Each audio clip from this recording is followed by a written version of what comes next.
Hi guys, Gloria here, Dr. Njoku Gloria Martins, NGM for short. This is my last week in pediatric surgery. So apparently, there are some units you have to spend 2 weeks, and then there are some you have to spend 3 weeks. Well, you're welcome to my 52 weeks of housemanship, and this is my week 7, and I'm finally done with pediatric surgery, and wow. Wow. So what people usually say is that pediatric surgery is not usually very difficult. It's not difficult. There are not so much patients. It's not usually this season, so they don't usually have a lot of patients. But it is not true. Or maybe when I enter a unit, they just all of a sudden start having patients and start having things to do. I don't know. Do you get? Because it wasn't a joke actually. We had emergencies literally almost every day. We had wound dressing to do. A child with unfallopian, we just had to continuously do daily wound dressing for the child, and it's been too much. Do you get? So initially I was kind of alone in the period in the unit, and that was when we had a lot of those cases. Then we had to do the surgeries almost immediately, and but then later on I got someone else to be in the unit with me, and well, this thing, just having someone around to talk to while you're doing what you're doing actually makes it a whole less stressful. Trust me, do you get? Because I don't know how you guys do to work alone. It can be really boring, and then it can be really annoying, and I don't know. The stress builds up faster when you're doing it alone. I think that's my own explanation to it. The stress builds up a little more faster than when you're doing it with someone. That's just my own explanation to it. But then yes, we gave the medications together in the long run, and then finally someone else joined. So imagine this thing. I was alone in the unit for freaking a week. Yes. Before they brought in someone. Like, why let me suffer all that suffer alone? Jiggy, I don't know. Sorry, I'll stop lamenting, but then it's too much on one person. For every unit, there should be at least 2 house officers. At least 2 house officers in the unit, please. I'm pleading to every single chief reg, or whatever, in the whole wide world, please. Ticket. So just to make the work a little less stressful on people and all of that. That's literally what I have to say concerning that. But I'm finally leaving pediatric surgery. I'm going into another unit, and I don't know, I think I'm very excited to be going into this unit. In my whole clinical rotation in school, I don't think I ever rotated through that unit. Although when you go for calls and all, you tend to maybe join the unit for rounds and all of that. But then there's something different when you are posted in the units. Like they take your matter seriously. You get having to always be there and all of that. And then when you're in another unit, you usually don't have enough time to rotate and all of that here. But right now, I'm glad I'm entering the unit. So I'll leave you guys again to guess the unit I'm entering into next week. It's something very exciting, and it's a unit that is very exciting. And let me just give you a little hint: we don't have a lot of the surgeons in that unit in Nigeria. So that's just it. That's as little of a hint I can possibly give to you, because if I do give you any other hints from this, I think I'm literally giving it away. So I think that's that. This week has been too much. Okay, we had a party, house officers party, and I got to edit their video, and well, it turned out pretty beautiful. Actually, I outdid myself. I don't know, I know I've been trying to vamp up my whole video editing skills and all of that, but then I think I pulled it off. I pulled it off. I'm just generally learning myself, and I'm learning that I think I have a huge flair. Well, I've always known this, I have a huge flair for videography, video editing and all of that, but I just never let myself get into it.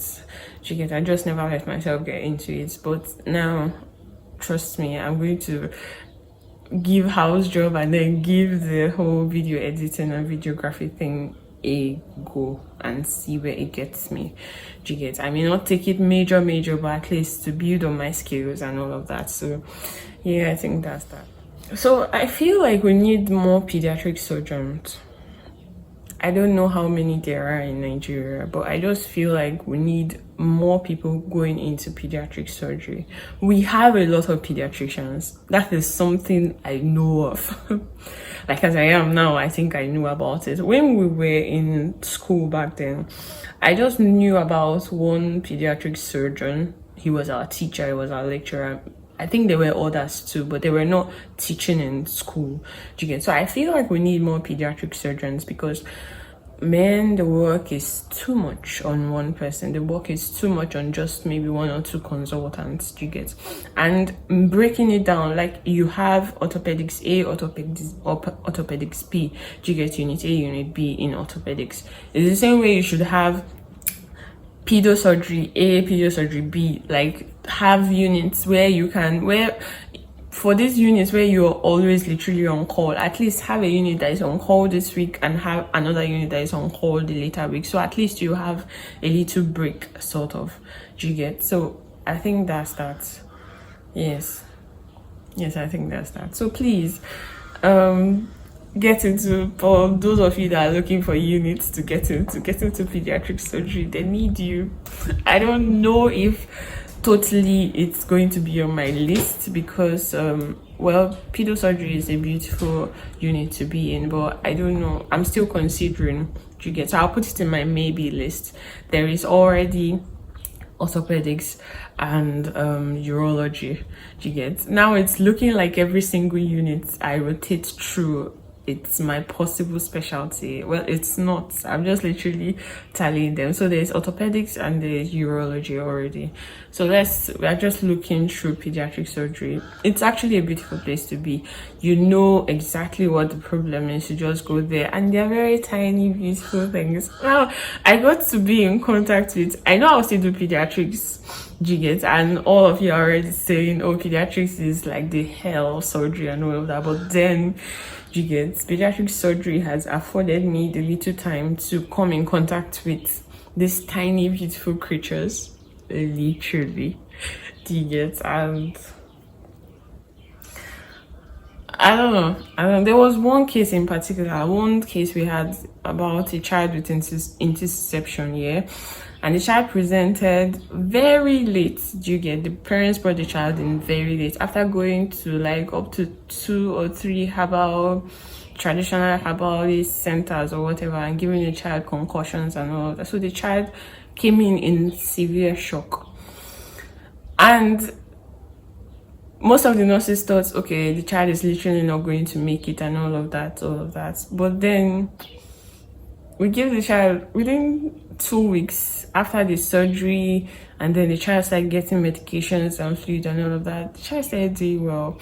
Like initially the child was just laying on the bed, not moving, nothing literally, do you get? And then later on the child is having strength to even cry, do you get? That one alone was a lot of relief on our part, do you get? So I don't know, I think that was my biggest joy in the unit, having to resuscitate a child that was brought in almost at the, what would I put it now, like almost too late, do you get? So yes, I think that would be my joy generally in pediatric surgery. It was a beautiful ride, and I'm grateful to be finally done with pediatric surgery, and I can't wait to move on to the next part of my rotation.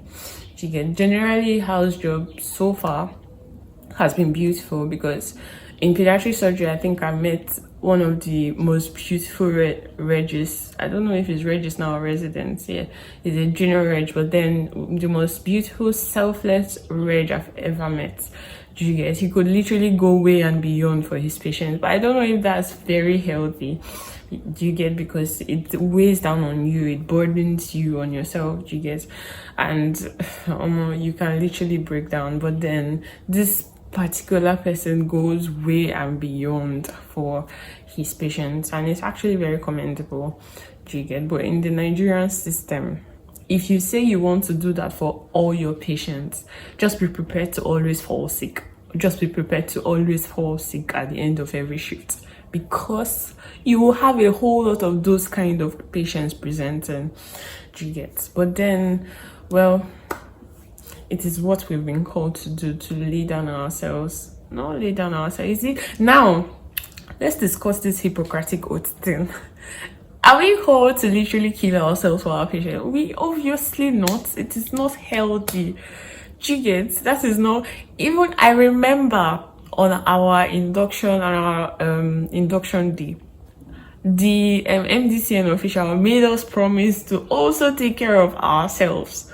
So please, do you get? Taking care of yourself is the first step to taking care of someone else, because an unhealthy person cannot look after an unhealthy person. You need to be healthy in order to look after your patients. Literally. Do you get? So yeah, I think that's that. Be selfless as much as possible, but then know your limits and know where to draw the line and know where to take care of yourself and all of that. So I think that's literally all. And for those of you that have been watching my videos, leaving comments in my videos, I see them and I'm so grateful. I'm very grateful for all of them. So thank you so much. Yeah.